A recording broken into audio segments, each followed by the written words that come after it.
Yani Vero, the reason kwa nini nanunua hii tena for the second time ni kwa sababu mimi na mtoto na miezi 4.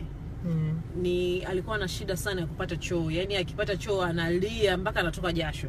Kisa tu ni ile kupush ule uchafu utoke.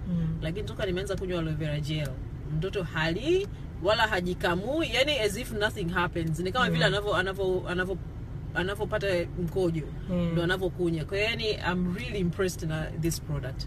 That's the reason why I'm buying it again.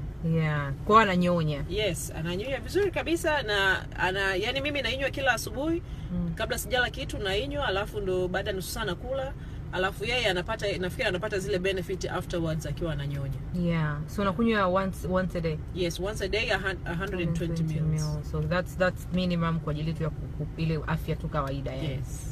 That's good. Yani aloe vera gel is the best. I mean, I know that's the healthiest drink one can ever have. Yani I'm very